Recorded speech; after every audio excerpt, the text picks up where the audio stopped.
The film crew, as we mentioned on Facebook, went on a bit of a reconnaissance mission in Tankwa Karoo, 5 BMWs and 1 Honda.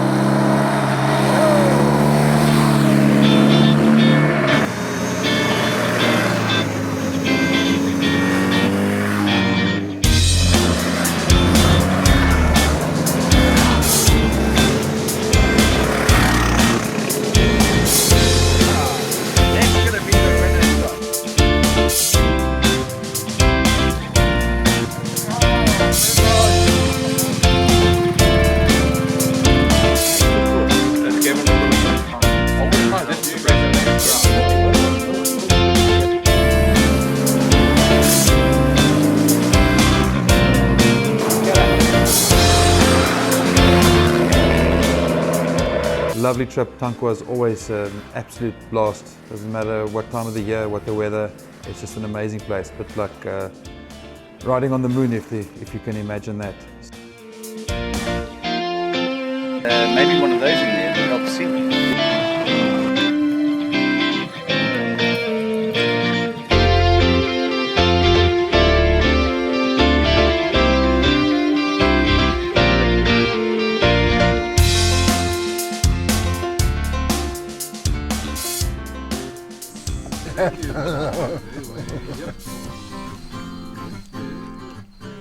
About a week or two ago, we were very privileged to be invited to the launch of the R18, just showcased.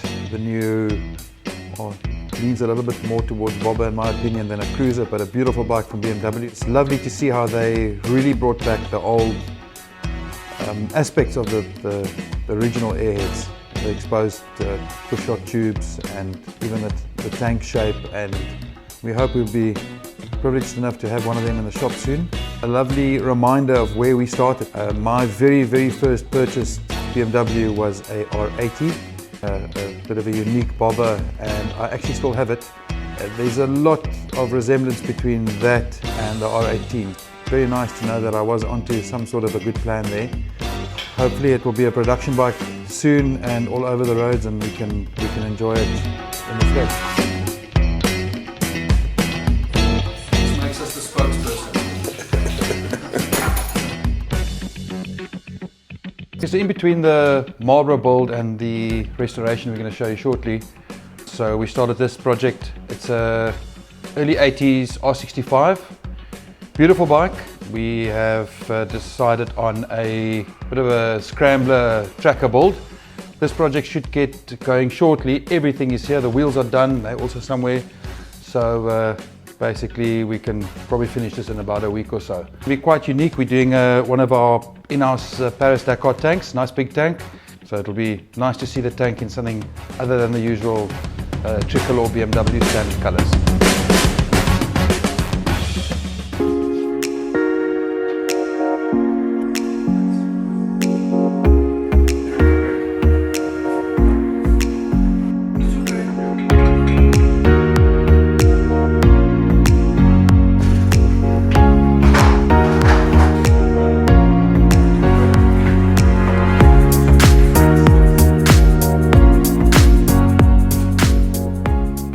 Finally, some amazing progress on the 1985 Dakar build.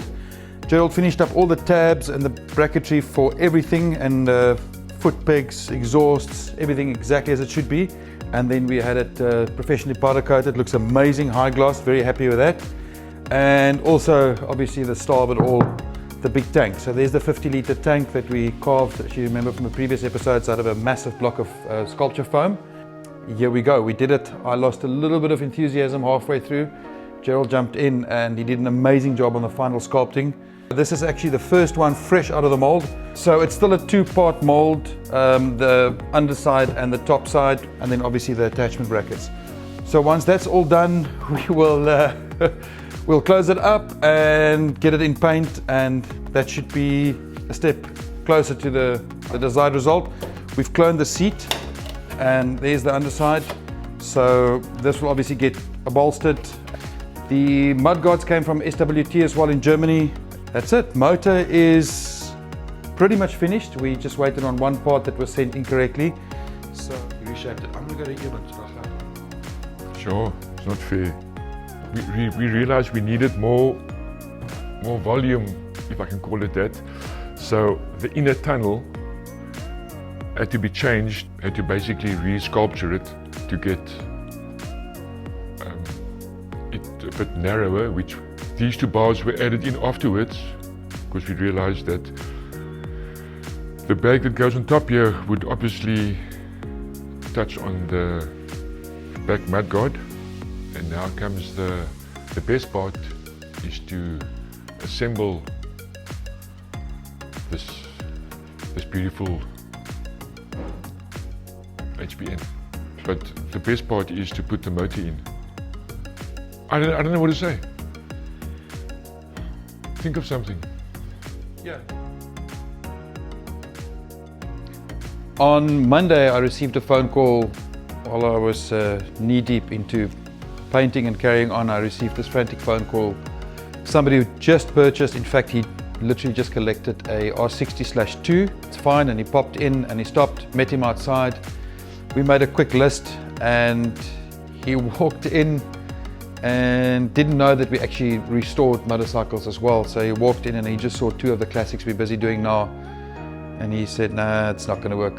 Help me get it off the trailer. So he said it's best we just do it. So there was one condition, and it's not like we have any spare time. So I got caught in the moment, and he asked if we could do it and have it done in a month and a bit. Full factory restoration by the end of October. As he left, we decided to start stripping it. And I don't know what happened, but here we are. We are now 5 full days of work into it, and we managed to strip it down to the very last nut and bolt.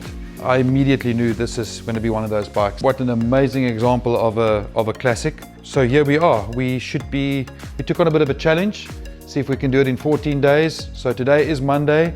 Gerald did a phenomenal job on the paint. The owner of the motorcycle, I had everything in stock.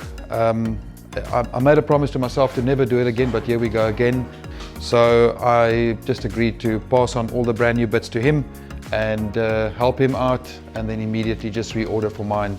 Don't think I'm going to be getting to any of mine soon anyway. So from the wheels to be spoked, obviously, till engine rebuilt, and just to show it can actually be done in 14 days if you just